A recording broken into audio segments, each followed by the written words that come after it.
महाभारत की कहानी, यक्ष के प्रश्न और युधिष्ठिर का धैर्य प्रस्तावना। इंट्रो।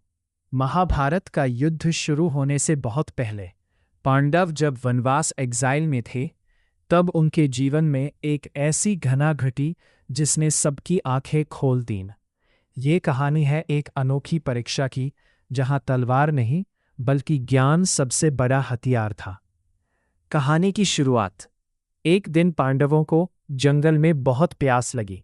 सबसे पहले सहदेव पास के एक जलाशय तालाब पर पानी लेने गए। जैसे ही उन्होंने पानी पीना चाहा, एक अचानक आवाज आई, रुको, पहले मेरे प्रश्नों का उत्तर दो, वरना तुम्हारी मौत हो जाएगी। सहदेव ने उस आवाज को अनसुना कर दिया और पानी पी लिया।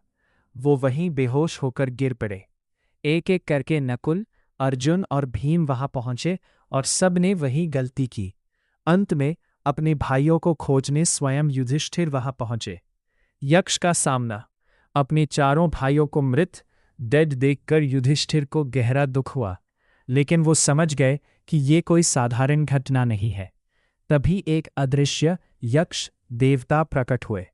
यक्ष ने कहा, युधिष्ठिर, अगर तुमने बिना प्रश्नों के उत्तर दिए पानी पिया तो तुम्हारा हाल भी अपने भाइयों जैसा होगा। युधिष्ठिर ने नम्रता से कहा, आप प्रश्न पूछें, मैं अपनी बुद्धि के अनुसार उत्तर देने का प्रयास करूंगा। यक्ष के प्रश्न और युधिष्ठिर के उत्तर। The core. यहां से कहानी सबसे दिलचस्प हो जाती है। यक्ष ने कुछ ऐसे प्रश्न पूछे जो आज भी हमारे जीवन के लिए उतने ही सच है। यक्ष, सूरज को कौन उगाता है? युधिष्ठिर, ब्रह्म परमात्मा। मनुष्य का सबसे बड़ा शत्रु कौन है? युधिष्ठिर, क्रोध, गुस्सा। यक्ष, दुनिया का सबसे बड़ा आश्चर्य वंडर क्या है?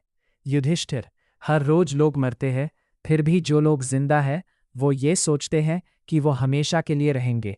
इससे बड़ा आश्चर्य और क्या होगा?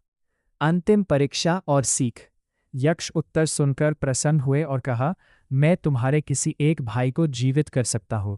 किसे चुनोगे? युधिष्ठिर ने कहा, नकुल को। यक्ष हैरान रह गए। उन्होंने पूछा, अर्जुन और भीम जैसे बलवान भाइयों को छोड़कर तुमने अपनी दूसरी मां माद्री के बेटे नकुल को क्यों चुना?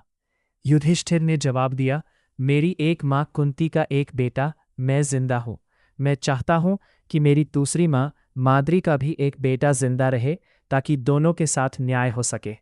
निष्कर्ष, कंक्लूजन। यक्ष असलियत में धर्मराज यामराज थे।